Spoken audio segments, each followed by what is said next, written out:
Iki lur pemandangan alas primer sebagian alas pinus neng wilayah Dompyong, Kecamatan Bendungan, Kabupaten Trenggalek lur. Pusat kota Kecamatan Bendungan, salah siji pusat kota kecamatan nurutku sawetara iki neng wilayah sing sering tak dolani iku kang paling sepi. Sore iso tembus neng gone Gemarang, terus Kecamatan Sawahan Sedudo, Kabupaten Nganjuk.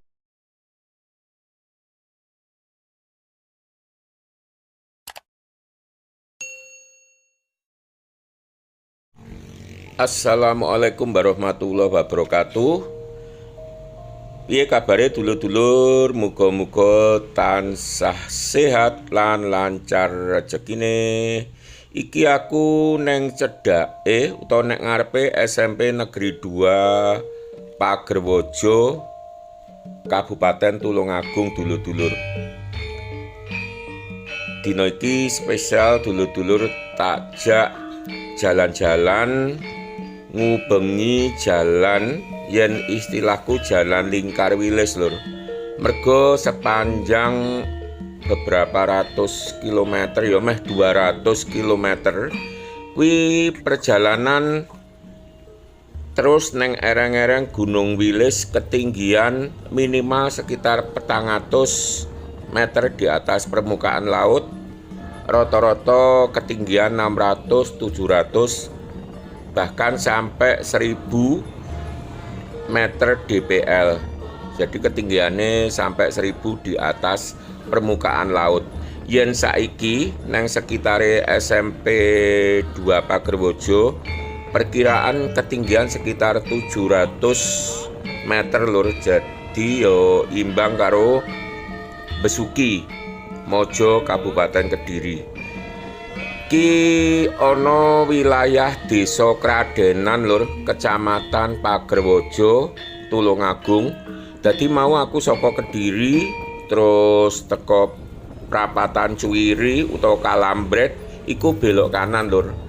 Dadi dulur-dulur yen penasaran pengen melu jalan-jalan kaya aku, gak usah khawatir, jalane lumayan penak, luwih saka cukup, utamane kanggo pemotor, mobil uga oke. Kuwi iso setat saka Prapatan Cuwiri, Kalambret arah ngulon lur.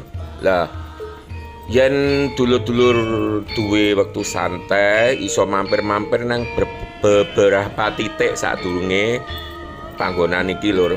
Iso nang gone Bendungan Wonorejo kang cukup rame lan wis terkenal kawentar lur.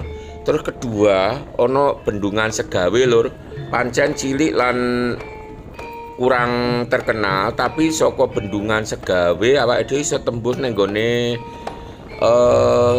wilayah Gambiran lur. Kok iso masuk wilayah Kecamatan Sendang. Wilayah Gambiran iku Kecamatan Sendang, maksudku iku kecamatan jejerane Pagerwojo, sisih lore lur, lor wetane ya. Ki sawetara awake dhewe isih nek nggone Desa Kradenan lur. Bubar Desa Kradenan lah ki ana Tugu lur. Ki awake dhewe masuk batas wilayah ya. Desa liya yaiku Desa Sidomulyo, Kecamatan Pagerwojo, Kabupaten Tulungagung. Didominasi karo alas pinus lur. Cuman saiki nurut rasaku pinuse rada suda, koyok-koyok gak ono penghijauan anyar. Dadi ketok jarang lur tandurane. Padahal kene iki biyen nalika witane pinus ki dhuwur-dhuwur lan ketel iku apik banget lur.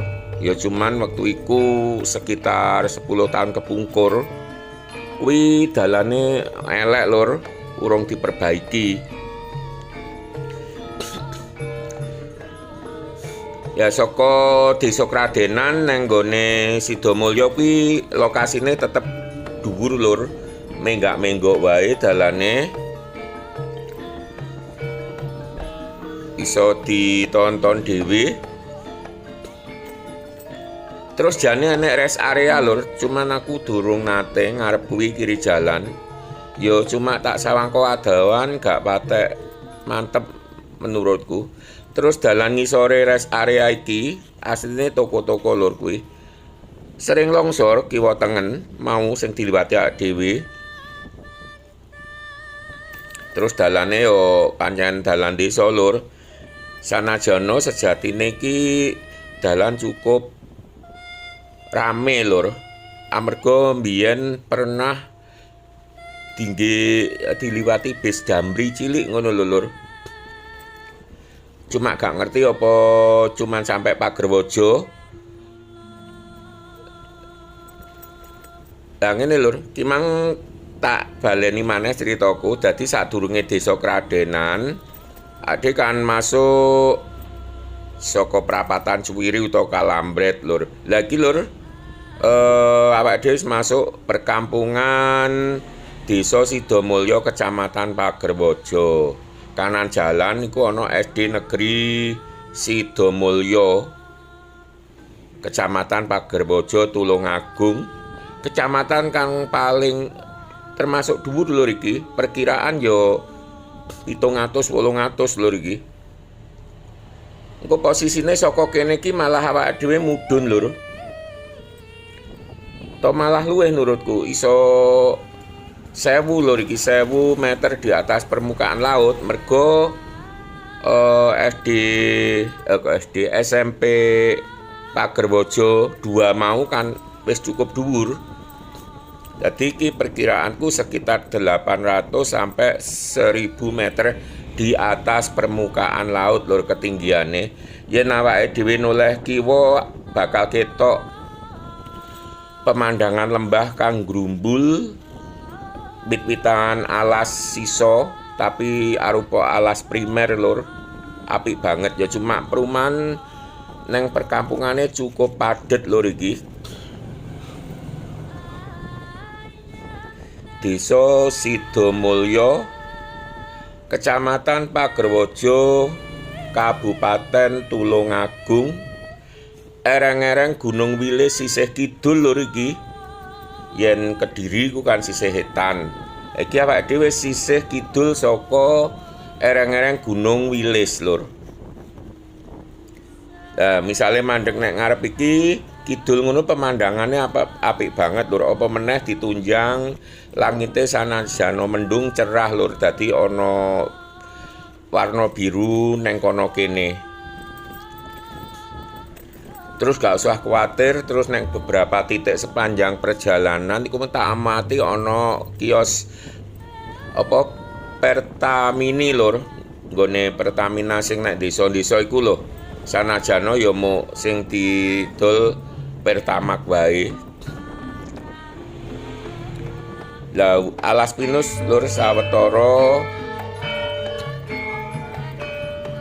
dalane lumayan lur. Dulu-dulu iso mbayangke aku wis liwat kene iki sekitaran tahun 2010 biyen lur. Dalane mok separone iki gedene. Lah iki enek tugu pembatas. Kira-kira iki wis metu saka wilayah Sidomulyo Pagerwojo, awake iki masuk wilayah Trenggalek lur. Kecamatan Bendungan kang paling pinggir kang batesan langsung karo wilayah Tulungagung. Loro karone ana ereng-ereng Gunung Wilis sisih kidul lur. Lah aku karo goleki neng wilayah kene biyen ya cukup suwi lur, 5 tahun apa malah 10 tahun kepungkur apa mau ya sekitar kuwi lah. Ana daerah Trenggalek ya sekitar kene iki kang tanahe longsor. Terus sebagian penduduk dievakuasi digawekne omah-omah nek sekitaran kene ya. Lah saiki omah-omah nyar lho. Lah apa sing iki kiri jalan kene omah kayu. Amarga lek omah apa jenenge saka daerah biasane kan yo secukupnya utawa semampu daerah. Mampune saka kayu. Lek gak salah iki terus engko ketambahan ana neh lur rada ngarep lur. Apa wilayah Desa Batu Putih ya, Kecamatan Bendungan. Dulur-dulur kang manggon ing wilayah Bendungan lan sekitarnya bisa ngowahi penjelasan neng kolom komentar lur. Lah terus karo omah loro ki uga saka kayu lur. Lah terus sepanjang jalan mulai awake dhewe mang saka metu saka Desa Sidomulyo kuwi kaya-kaya awake dhewe liwat bulak utawa alas terus lur. Dadi yen tak saranke dulur-dulur aja lali bekal paling ora air minum lur. Amarga wis ora ana warung kaya-kaya sampai engko masuk wilayah Batu Putih terus Ndompiong lur. Dawa banget iki lur bulake. Cuman yo kuwi pinuse rada entek dadi ketok rada gersang bagian kene iki. Lah kene iki lho lur. Koyoke lho sing akeh omah-omah kayu tapi saiki wis akeh omah gedhong lur, omah-omah anyar. Tapi sebagian ana sing saka kayu kiri jalan mau.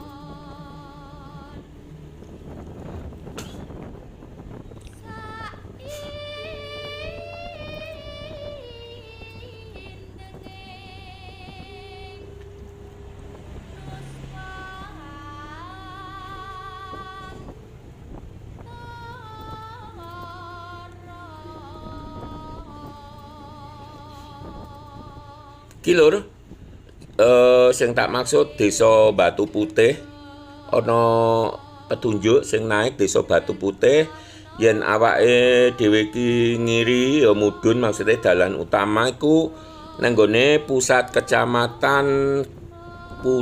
kota kecamatan Bendungan. Salah siji pusat kota kecamatan nurutku sawetara iki nang wilayah sing sering tak dolani iku kang paling sepi. Kecamatan Ngluyu Kabupaten Nganjuk kan sepi. Lah nyatane Kecamatan Bendungan luwih sepi maneh. Kaya apa sepine diluk maneh awake bakal ngerteni lur. Kiri jalan ki SD Negeri Ndompiong 4 lur. Dadi awake iki wis mulai masuk wilayah Desa Ndompiong. Dadi pusat Kecamatan Bendungan kuwi lokasine nek Desa Ndompiong lur. Kaya apa desane lan sepine diluk maneh bakal tak sepi lur. Yen dolan-dolan kaya ngene iki gak perlu kanca ora masalah lur. Aku iso menikmati banget. Dadi sanajan nang nggone bulak-bulak dawane berpuluh-puluh kilo ya nyaman-nyaman bae lur. Mergo pikiran yo santai banget lur, omah-omah sebagian saka kayu lur, dhuwur mau. Cuman yo kuwi wite pinus rada sudo terus permajaane utawa reboisasine kurang. Aku ora ngerti kebijakane perhutani kaya apa. Malah sebagian sing tak amati mau berubah dadi persawahan utawa perladangan kang ditanduri tanaman palawija uga suket gajah lur.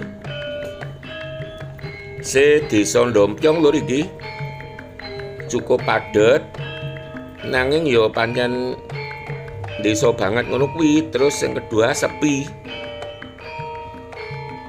Ya nurutku pancen iki kan jam-jam kerja neng sawah lur. Dadi penduduk akeh sing neng tegalan, neng sawah, ana sing nggarap sawah, golek suket, sebagian nyadap getah pinus lur.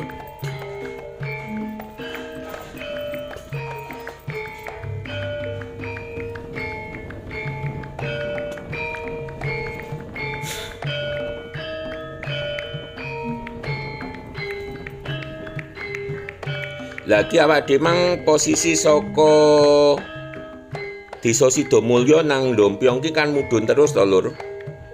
Dadi iso disimpulke yen Ndompiong mau dhuwur banget kok yen Ndompiong yen Sidomulyo mau dhuwur banget. Kaya iki lur pemandangan alas primer sebagian alas pinus neng wilayah Dompiong, Kecamatan Bendungan, Kabupaten Trenggalek, lur.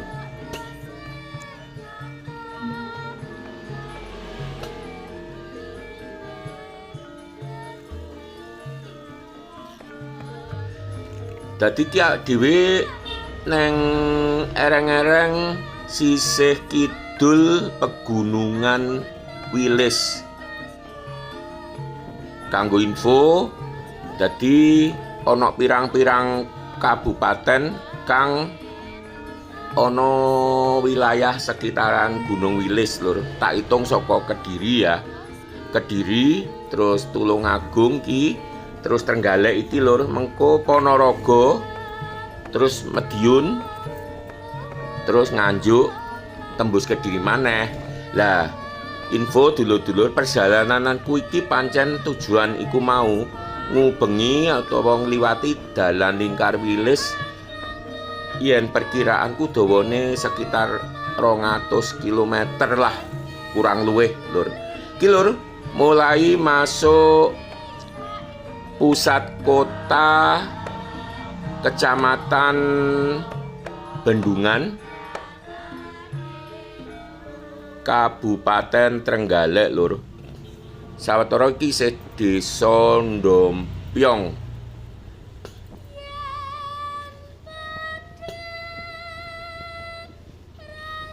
Rodok mudhun, lur, iki. Lah, yen dulur-dulur mau ngamati perjalananku mulai saka Desa Kradenan terus munggah Sidomulyo, wilayah Tulungagung ya, kudu dhuwur banget panjenengan. Terus ki mudhun, lur. Lah, infone wilayah Kecamatan Bendungan iki dhuwure 1000 dpl atau 1000 di atas permukaan laut. Berarti Desa Sidomulyo mau luwih saka 1000, lur. Paling ora sekitar 1200 sampai 1500 meter di atas permukaan laut. Ki aku leren salat lan nang toilet, lur, nek nggone masjid KUA Kecamatan Bendungan. Ki aku wis mari perjalanan gung bar, lur, iki sik suwi. Ki engko aku kan nembus nang nggone Pulung, Ponorogo, terus Ngebel, Telaga Ngebel, Ponorogo uga, terus Kare, Madiun. Ya mbuh engko sak banjure yen wis kebengen saka Kecamatan Kare, aku bakal mudhun nang nggone Caruban. Tapi yen sik sore iso tembus nang nggone Gemarang, terus Kecamatan Sawahan Sedudo, Kabupaten Nganjuk. Ki, lur, koyok ngene ki sepine kiri jalan ki kantor Koramil, kanan jalan kantor kecamatan. Wassalam.